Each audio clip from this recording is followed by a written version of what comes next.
Et bienvenue à tout le monde sur ma chaîne. Voilà, premier format, première vidéo où on va débriefer le match qui a eu lieu hier en inauguration du tournoi 2026 des 6 nations qui a opposé la France à l'Irlande. Voilà, on va faire un petit retour rapide sur ce que j'ai pensé du match, un petit débrief à froid à peu près 24 heures après le match, un peu moins évidemment, parce que je fais ça dans la journée, mais voilà, j'ai eu le temps de réfléchir sur ce que je voulais dire, revoir quelques petites actions, revoir des trucs qui m'ont plu.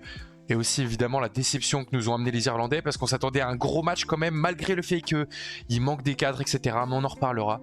Pour le moment on va attaquer avec nos bleus. Voilà, je pense que le collectif fait d'abord la différence. Hein. On a vu, que ce soit en première mi-temps ou leur cale un 29-0 si je dis pas de bêtises, il n'y a rien à dire. Hein. Offensivement, défensivement, c'est très solide évidemment. Il y a quelques petits trucs qui restent à régler, des petites fautes de main, des petites erreurs, des petites pénalités qui sont évitées. Mais on fait un match de patron, un vrai match référence je pense. Et on va commencer tout de suite individuellement avec la charnière. Pour moi ils sont inséparables.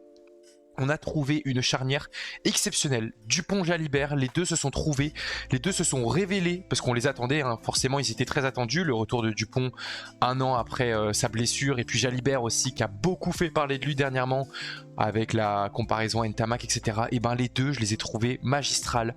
Offensivement, défensivement, le match de Jalibert en défense, si je dis pas de bêtises, je crois qu'il a 11 sur 12 plaquages réussis, c'est énorme pour un numéro 10 qui a autant de pression et qui est normalement censé être mauvais en défense, en tout cas c'est ce qui est dit sur les réseaux. Ben, franchement je pense qu'il a répondu de la meilleure des façons, en marquant des points, en étant présent en défense et en marquant les esprits. Ses passes à ras la défense au cordeau comme ça, je les ai trouvées sublimes, souvent en retour inté. Peut-être que c'est ce qui pêche, c'est qu'il a souvent tendance à faire revenir intérieur le jeu, mais sinon ça apporte quand même du dynamisme. On a senti quand même de l'impulsion avec lui qui m'a beaucoup plu. Pareil, Dupont, rien à dire, à chaque fois il nous fait avancer. Putain, moi je pense à son action sur Gibson Park où il vient justement faire un gros plaquage offensif, puis récupération du ballon. C'était sublime, franchement, match de Dupont, référence. Ça fait du bien de le retrouver en équipe de France. Même si, justement, ça c'était un autre de mes points, Serein en remplacement fait énormément de bien et ça fait plaisir de le voir à nouveau en équipe de France. Et je trouve qu'il fait notamment un franchissement digne de neuf au ras du ruck comme ça pour faire avancer dans le camp irlandais en fin de match, qui est très intéressant, qui m'a beaucoup plu. Je pense que la charnière est aussi indissociable de notre spare de centre. Moefana des porteurs, sublime. Le match qu'ils nous font offensivement, l'apport qu'ils ont avec et sans ballon est exceptionnel. Moi je n'ai pas compris sur les réseaux, j'en ai vu plusieurs qui les critiquent, qui disent qu'ils ont manqué de tananani nanana. Moefana a montré à tout le monde qu'il a encore sa place en 12 titulaires. Franchement, son jeu avec ballon m'a impressionné. Son jeu à aller au contact, franchir et passer les bras, puis faire des offloads, c'est ça qui nous a fait avancer.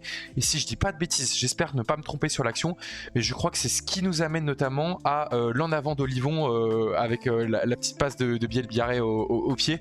Franchement, j'ai beaucoup aimé leur match à notre paire de centre et puis même l'activité défensive. Moi je vois les plaquages de déporteurs où il en a peut-être loupé un ou deux, mais sinon je pense qu'il fait partie des top plaqueurs du match et c'est totalement mérité.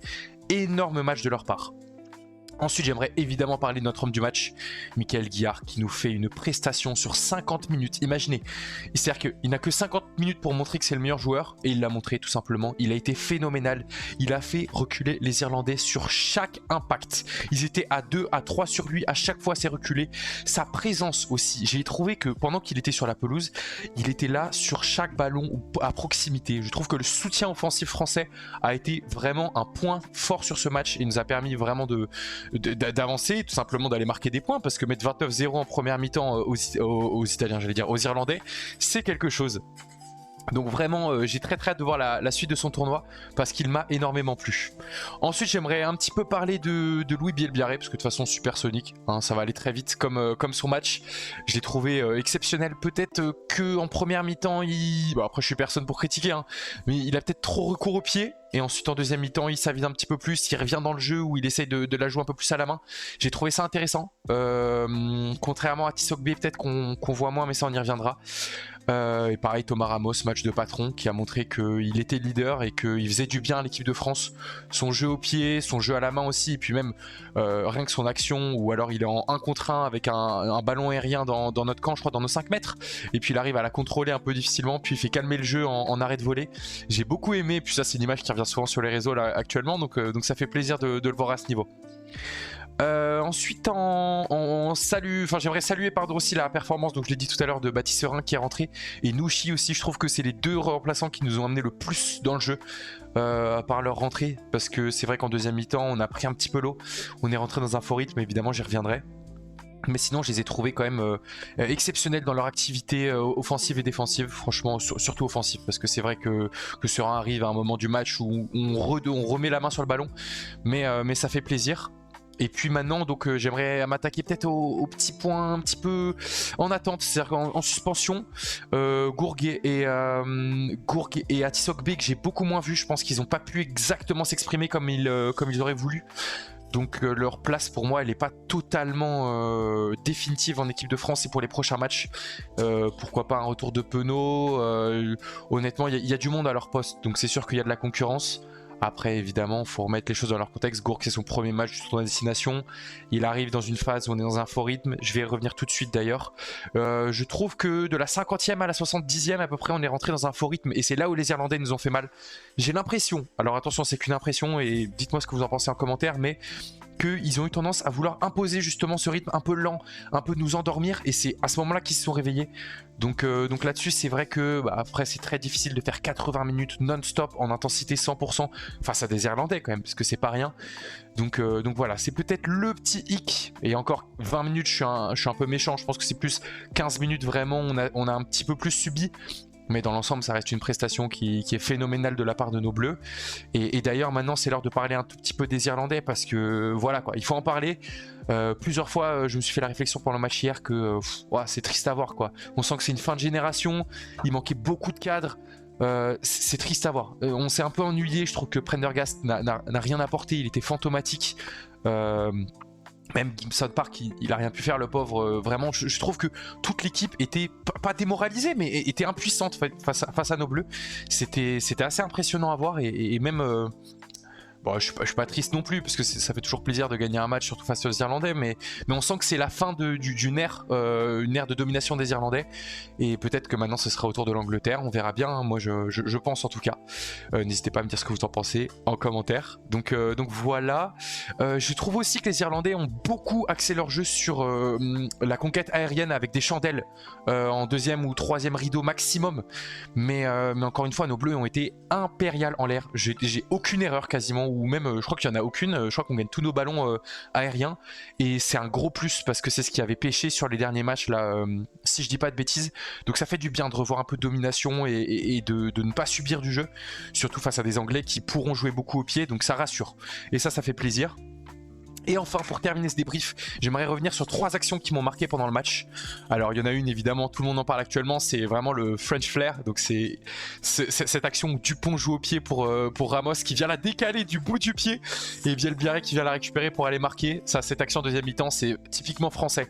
C'est du jeu désorganisé, organisé. Moi, j'adore ça. C'est vraiment du feeling, c'est pas de la construction, c'est pas prévu. On fait tout à l'instinct, et ça fonctionne parce qu'on se trouve bien et qu'on est français. Donc, ça fait très très plaisir. La deuxième action aussi qui m'a beaucoup marqué, ça c'est vraiment une action à montrer dans les écoles de rugby, c'est le cadrage de Gros sur l'essai d'Olivon. Donc première mi-temps, je crois que c'est peut-être le deuxième ou le troisième essai bleu.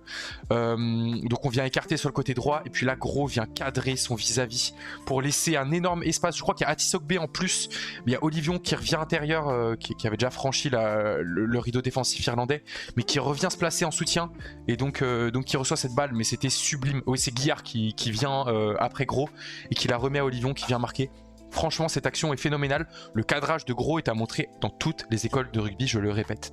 Et enfin, la dernière action, c'est sur le dernier essai bleu, donc la dernière action du match tout simplement. En fait, j'ai trouvé quelque chose d'assez intéressant. Je sais pas si c'était prévu, je sais pas si c'était vraiment calculé et même préparé à l'entraînement.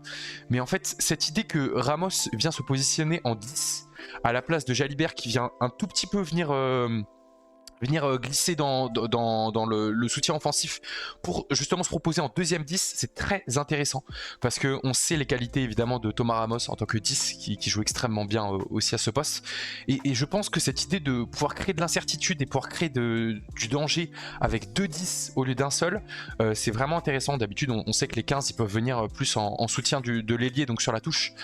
Et là, il est venu vraiment dans le jeu, au contact de Dupont pour transmettre cette passe et qui nous amène un super essai parce que je pense que c'est difficile à défendre, surtout quand on sait que Jalibert aime bien faire des petits crochets, retour inté. Donc là, il était plus en position centre, Jalibert, mais on sait que c'est un 10 et donc avoir 2-10 dans le jeu, je trouve ça assez intéressant et pourquoi pas le revoir dans le tournoi.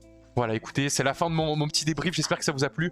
Première vidéo, soyez indulgents, mais n'hésitez pas à me dire ce que vous avez pensé du match en commentaire. À très vite.